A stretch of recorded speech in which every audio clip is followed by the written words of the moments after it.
Hello students, today we will discuss our unit number 2 accounting equation 2.1। इसमें सबसे पहले हमें देखना होगा कि बैलेंस शीट क्या होती है।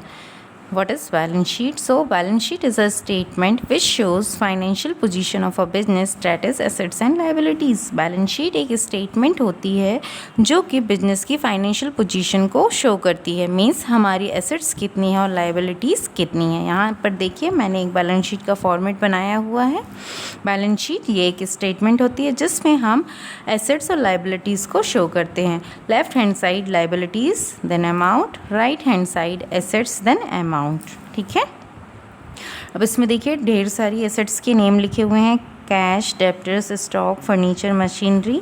इन सब की डेफिनेशन मैं आपको पहले प्रीवियस वीडियोस में एक्सप्लेन कर चुकी हूँ। आप चाहें तो वो वीडियोस देखकर इनके बारे में जान सकते हैं। ये सारी हेड्स जो यहाँ पर लिखे हुए हैं ये सब हमारे बिजनेस के एसेट्स कहलाते हैं। और लाइबिलिटीज़, बेटा लाइबिलिटीज़ दो प्रकार की होती हैं, इंटरनल और एक्सटर्नल। जब भी बिजनेस में फर्स्ट टाइम बिजनेस का owner as a cash, as a goods और as a stock, as a cash, as a goods और एज अ एसेट्स इंट्रोड्यूस करता है तो वो सारी चीज़ें बिजनेस की कैपिटल कहलाती हैं। और जब हम बाहर से, बिजनेस के बाहर से माल खरीदते हैं उधार पे या लोन वगैरह लेते हैं तो ये हमारी आउटसाइडर लाइबिलिटीज़ या एक्सटर्नल लाइबिलिटीज़ कहलाती हैं। अब बात आती है कि ये एसेट्स आती कहाँ से हैं बिजनेस में, तो या तो ओनर लगाएगा या तो हम आउटसाइडर से लोन लेके खरीदेंगे इन्हें, है ना। तो जब भी ओनर के द्वारा इंट्रोड्यूस की जाती हैं तो बोलेंगे कैपिटल लगाई गई है बिजनेस में, और जब भी आउटसाइडर से लेंगे तो फिर क्रेडिटर्स और बैंक लोन, ये सारी लाइबिलिटीज़ हमारी क्रिएट होंगी। देखिए यहाँ पे एसेट्स का टोटल दिया हुआ है 2 लाख और लाइबिलिटीज़ में कैपिटल और लाइबिलिटीज़ दो हेड हैं, आउटसाइडर लाइबिलिटीज़ इन दोनों का टोटल भी है 2 लाख। जब हम अपनी इस बैलेंस शीट को एक इक्वेशन के फॉर्म में शो करते हैं तो उसको बोलते हैं अकाउंटिंग इक्वेशन। ठीक है, जिसमें कि लेफ्ट हैंड साइड हमेशा राइट हैंड साइड के बराबर होता है। मींस एसेट्स हमेशा लाइबिलिटीज़ के बराबर होती हैं बिजनेस में। ठीक है, देखिए यहाँ पे एसेट्स का टोटल 2 लाख था तो यहाँ पे मैंने एसेट्स 2 लाख की शो करी हैं। कैपिटल 1 लाख तो कैपिटल में 1 लाख, लाइबिलिटीज़ आउटसाइडर क्रेडिटर्स और बैंक मिला के 1 लाख रुपए हैं तो यहाँ पे भी मैंने 1 लाख रुपए शो किया है। तो देखिए एसेट्स भी 2 लाख की हैं और लाइबिलिटीज़ का पोर्शन भी 2 लाख का है। ठीक है, अब क्वेश्चन सॉल्व करने के लिए हमें कुछ रूल्स को ध्यान में रखना होगा। पहला रूल है every transaction has at least 2 effects. Her transaction के कम से कम 2 इफ़ेक्ट होंगे। जैसे फॉर एग्जांपल के लिए गुड सोल्ड फॉर कैश, माल नगद में बेचा तो क्या होगा, इससे स्टॉक जाएगा और कैश आएगी, 2 जगह इफेक्ट पड़ा। नेक्स्ट एग्जांपल लेते हैं परचेज्ड फर्नीचर, फर्नीचर परचेज किया, फर्नीचर आया और कैश गई, 2 जगह इफेक्ट पड़ गया। Now second is every expenses will be deducted from capital and every income will be added to capital. हम हर एक्सपेंस को कैपिटल से डिडक्ट करेंगे, माइनस करेंगे और हर इनकम को कैपिटल में ऐड करेंगे। क्यों? क्योंकि एक्सपेंस करने से कैश जाती है और हमारे बिजनेस की कैपिटल कम हो जाती है, और इनकम होने से बिजनेस में कैश आती है और हमारी कैपिटल इंक्रीज़ हो जाती है। फॉर एग्जांपल रेंट पे किया तो रेंट में हम क्या पे करेंगे, कैश पे करेंगे तो कैश जाएगा, है ना, कैश गई तो कैपिटल कम हो गई। और इनकम में इंटरेस्ट रिसीव हुआ हमारे बिजनेस में तो इंटरेस्ट किस फॉर्म में आएगा, कैश के फॉर्म में आएगा, तो कैश बढ़ेगी तो हमारी कैपिटल भी इंक्रीज होगी। Okay, now third is equation should always be matched. Means accounting equation हमेशा बोथ साइड की, जब भी नए ट्रांजेक्शन्स होंगे तो उनका 2 साइड इफ़ेक्ट होगा और उसके इफ़ेक्ट्स के कारण लेफ्ट हैंड साइड हमेशा राइट हैंड साइड के बराबर होगा। Okay guys, now I am taking example number 2। अब मैं एग्जाम्पल नंबर 2 लेती हूँ और आपको सॉल्व करके बताती हूँ। इसमें prepare accounting equation from the following transactions. Following transactions से आपको एक अकाउंटिंग इक्वेशन प्रिपेयर करनी है, जिसमें फर्स्ट पॉइंट दिया है commenced business with cash 30,000 rupees, means business start किया 30,000 रुपीज़ इंट्रोड्यूस करके। Goods purchase on credit, credit में गुड्स खरीदा है 10,000 रुपीज़। परचेज फर्नीचर, फर्नीचर खरीदा है 5,000 रुपीज़ का। Purchase goods for cash, cash में गुड्स खरीदे हैं 20,000 के। Sold goods on credit cost rupees 12,000 rupees की लागत का माल हमने 15,000 रुपीज़ में सेल किया है, मीन्स 3,000 रुपीज़ प्रॉफिट होगा यहाँ पे, और वो हमारी कैपिटल में ऐड होगा। पेड टू क्रेडिटर्स, क्रेडिटर्स को पे किया है 4,000 rupees. Withdrawn for personal use by proprietor, proprietor के द्वारा पर्सनल यूज़ में 500 रुपीज़ निकाले गए हैं, मीन्स बिजनेस से कैश कम हुआ है, तो ये कैपिटल में डिडक्ट हो जाएगा। Let's solve. सबसे पहले हम अकाउंटिंग इक्वेशंस को सॉल्व करने के लिए ऊपर हेडिंग डालते हैं, statement showing effect of various transactions on accounting equation. Transactions left hand side लिखेंगे।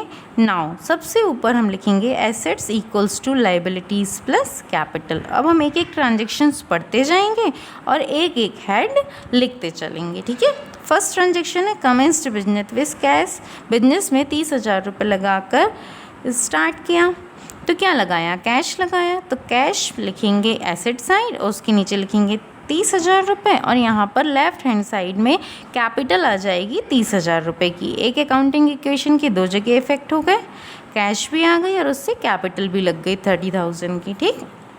दोनों साइड टोटल भी बराबर आ गया 30,000, ठीक। Now second transaction, goods purchased on credit rupees 10,000। Goods purchase किया है क्रेडिट में 10,000 का, तो इससे क्या होगा, हम एक तो स्टॉक आएगा बिजनेस में और दूसरा हमारे क्रेडिटर्स लाइबिलिटी खड़ी हो जाएगी, ठीक है। तो फिर हम एसेट साइड लिखेंगे प्लस करके स्टॉक और लाइबिलिटी साइड लिखेंगे क्रेडिटर्स, ठीक। उसके ठीक नीचे देखिए यहाँ पे 10,000 का स्टॉक लिख दिया और क्रेडिटर्स लिख दिए 10,000 के। दोनों साइड इफेक्ट पड़ गया, एसेट साइड भी और लाइबिलिटी साइड भी। अब हम टोटल करेंगे इक्वेशंस का, तो देखिए 30,000 प्लस 10,000, यहाँ पे 40,000 आ रहा है, यहाँ पे भी 10,000 प्लस 30,000 40,000 आ रहा है, इक्वेशन इक्वल हो गई। Now third is purchased furniture, furniture purchase किया तो क्या हुआ, फर्नीचर आ रहा है और कैश जा रही है, इसका भी तो जगह इफेक्ट पड़ गया, ठीक है। अब देखिए कैश से हम यहाँ पे 5,000 रुपये डिडक्ट करेंगे और यहाँ फर्नीचर लिख कर 5,000 रुपये का फर्नीचर यहाँ पे शो करेंगे, ठीक है। तो दो जगह इफेक्ट पड़ गया, ट्रांजेक्शन ख़त्म। अब टोटल करेंगे दोनों साइड का, तो देखिए 25,000 रुपये का कैश अवेलेबल है, 10,000 रुपीज़ का स्टॉक अवेलेबल है, 5,000 रुपीज़ के फर्नीचर अवेलेबल है। यहाँ पे राइट हैंड साइड तो कोई चेंजेस नहीं हुए, टोटल देखिए अभी भी दोनों जगह का सेम है 40,000। Now fourth transaction, purchase goods for cash, cash में गुड्स खरीदा इस बार, तो कैश कम होगी और गुड्स इंक्रीज होंगे, ठीक है। तो देखिए कैश से 20,000 रुपये डिडक्ट किए हैं हमने और स्टॉक में 20,000 रुपये का स्टॉक शो कर दिया, ठीक। तो इस बार भी क्या होगा, जितने का कैश गया उतने का स्टॉक आ गया। नाउ देन अकाउंटिंग इक्वेशन फिर इक्वल हो गई, यहाँ पर टोटल करेंगे तो 40,000 आएगा, यहाँ पे टोटल करेंगे तो 40,000 आएगा। Now fifth, sold goods on credit cost rupees 12,000, 12,000 रुपये की लागत का माल उधार बेचा है। जब हम उधार माल बेचते हैं तो क्या होता है, हमारे डेप्टर्स बढ़ जाते हैं, ठीक है। तो स्टॉक से 12,000 रुपये डिडक्ट करेंगे और डेप्टर्स में 15,000 लिखेंगे, लेकिन इसका एक इफ़ेक्ट और है, हमने 12,000 का माल 15,000 में बेचा है, तो 3,000 रुपये का हमें प्रॉफिट भी तो हुआ है, तो ये हम कहाँ लिखेंगे, इससे हमारी कैपिटल बढ़ेगी, हम कैपिटल के नीचे शो करेंगे 3,000 रुपीज़ ऐड कर देंगे उसमें, ठीक है।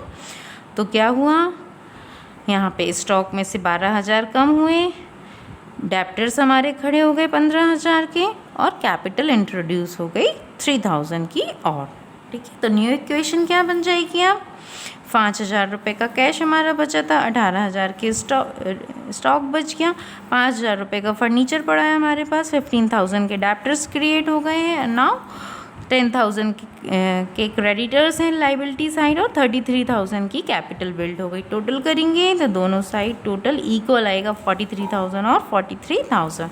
Now 6 transactions paid to creditors ₹4,000।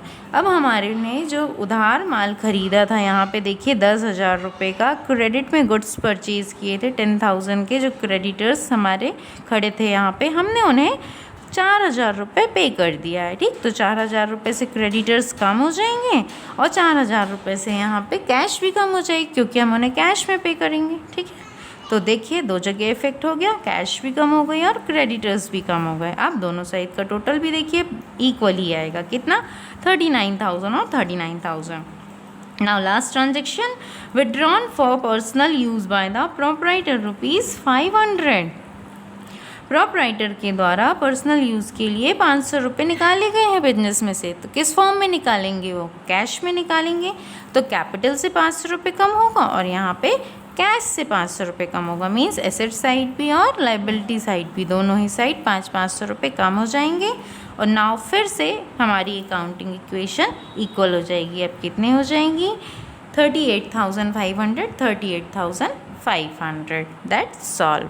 I hope you understand, guys. Thank you.